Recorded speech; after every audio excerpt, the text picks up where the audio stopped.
এক ব্যক্তি রাগান্বিত হয়ে তার স্ত্রীকে বলল, আমি যদি তোর সাথে আগে কথা বলি তাহলে তুই তালাক। এদিকে স্ত্রীও কম না, সেও বলে উঠল, আমিও যদি তোর সাথে আগে কথা বলি তাহলে আমার এই গোলামটা আজাদ।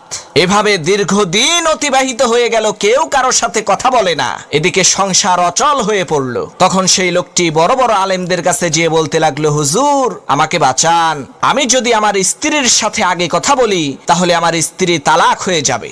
আমি আমার স্ত্রীকে তালাক দিতে চাই না। আবার আমার স্ত্রীও যদি আমার সাথে আগে কথা বলে তাহলে তারও অনেক মূল্যবান একজন গোলাম আজাদ হয়ে যাবে। আমার স্ত্রীও তার মূল্যবান সেই গোলামকে হারাতে চায় না। এখন আমরা কি করতে পারি? আমাদেরকে বুদ্ধি দেন। তখন সমস্ত আলেমগণ বলতে লাগলেন, ভাই আপনার এই সমস্যার একটাই সমাধান আছে, হয় আপনার বউ তালাক হবে, না হয় গোলাম আজাদ হবে, এছাড়া দ্বিতীয় আর কোনো উপায় নাই। লোকটি চিন্তিত হয়ে পড়ল।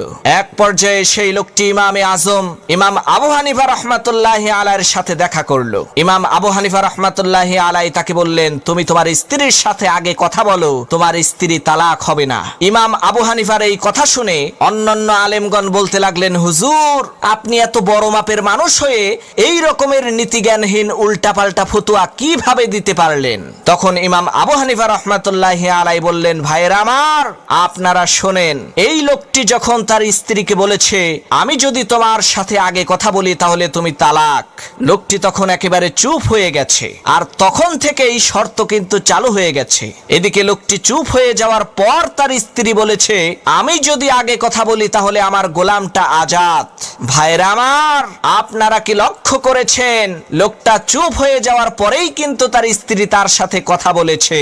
এর মানে হলো তার স্ত্রীর আগে কথা বলা হয়ে গেছে। এতে করে যে শর্তটা ছিল সেটাও ভেঙে গেছে। এখন যদি এই লোকটি তার স্ত্রীর সাথে কথা বলে তাহলে তার স্ত্রী কোনো ক্রমেই তালাক হবে না। আবার এই লোকটি তার স্ত্রীর সাথে কথা বলার পর তার স্ত্রী যখন তার সাথে কথা বলবে, তার স্ত্রীর মূল্যবান সেই গোলামটাও আজাদ হবে না।